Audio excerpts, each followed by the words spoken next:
General, what we're experiencing in Ukraine right now, is this the beginning of a new war? Well, we don't know. What we know is it is, as defined by the White House, an invasion, albeit an invasion of an area already controlled by Russian separatists, supported by the Russians. And we know also that Russian forces are postured to invade Ukraine, again, much more broadly from northeast and south. But what we don't know is what is in Vladimir Putin's mind, other than the enormous set of grievances that he laid out yesterday in his attempt to sort of relitigate history and how the Cold War ended and the rest of that. He has to be thinking in the back of his mind, certainly, that while he could very clearly overwhelm Ukrainian conventional forces, that it may be very difficult to occupy Ukraine. I have some experience in this regard. I was the commander of the 101st Airborne Division during the invasion of Iraq. The good news is we control Kyiv or Ukraine or what have you. The bad news is you control Kyiv, Ukraine. What do you do with it, especially if they don't welcome you there and indeed seek to fight against you? And as I said, the interaction I had with Ukrainian parliament members, foreign minister, and listening to President Zelensky was pretty clear to me that they intend to fight. Afghanistan, likewise. And he knows, he's old enough to remember the Soviet experience in Afghanistan, what happened when the insurgents there were provided support by the US and other countries, and how humiliating it was a decade later when Soviet forces had to leave. So again, that's where we find ourselves. He also knows that he can easily weather the sanctions that have been imposed, though they're significant, and I think very significant in particular for Chancellor Scholz to be the first one to announce this, and to announce the one that we all know best and know how painful it was for him to announce. Did Chancellor Scholz wait too long to announce the sanctions or to put Nord Stream 2 on hold? No, I don't think so.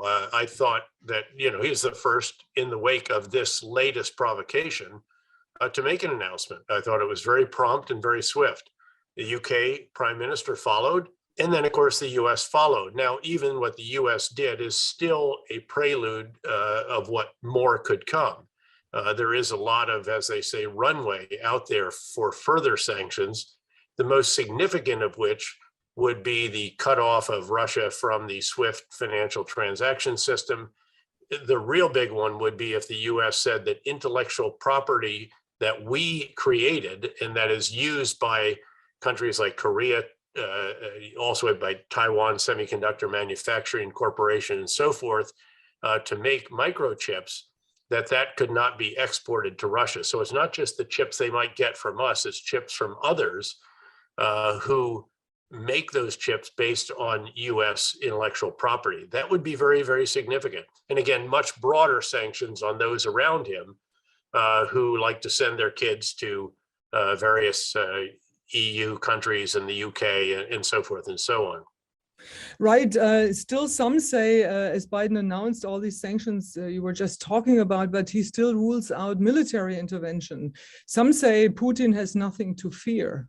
What do you make? I mean, he has a lot to fear. Again, keep in mind the biggest fear he should have is that Ukraine would be the porcupine that is very difficult to digest. I was just at the Munich Security Conference. It was great to be back in Germany, by the way. And in that trip, what I found was the greatest solidarity among NATO members and others, actually, that I've seen since I went there as a young major, as a speechwriter for the Supreme Allied Commander during the Cold War. Did Putin help NATO? Oh, of course he did. He's the greatest gift to NATO since the end of the Cold War. He set out to make Russia great again. What he's really done is make NATO great again by his actions. That threat has unified NATO in a way that it hasn't been, again, since the wall came down, the Warsaw Pact and the Soviet Union dissolved. So this is a first that so much intel is made available to the public. Well, we've always done some of that, but this is an industrial strength application of that concept. And I suspect it's a result of some very bright folks on the National Security Council staff, perhaps at state, CIA, and so forth, But it has been quite striking. And of course, then you also have the advent of the TikTok war. This is the first time where you can really follow real time and watch and see what Russian forces look like, where they're deployed, and all the rest of that. And, I thought in my mind, maybe Putin could have restricted these areas, but he has forces in so many different areas of Belarus, Russia, and so forth, that he really can't restrict the citizens from their own communities.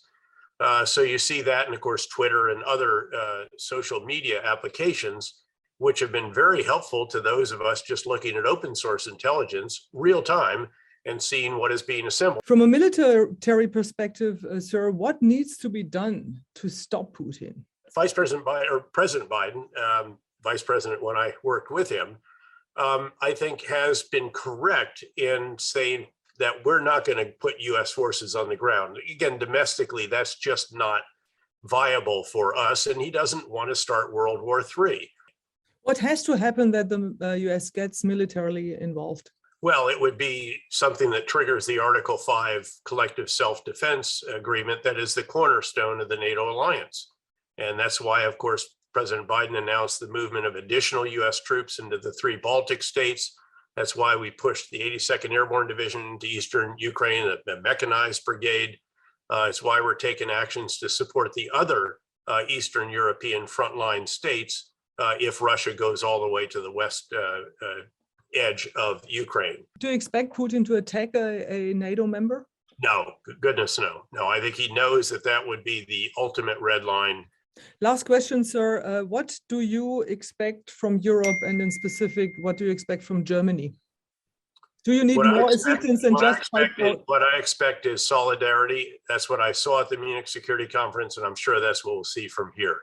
But with that, I'm afraid that I've got to go. Okay, thank you very much. Auf Wiedersehen. Yeah. Thank you. Bye.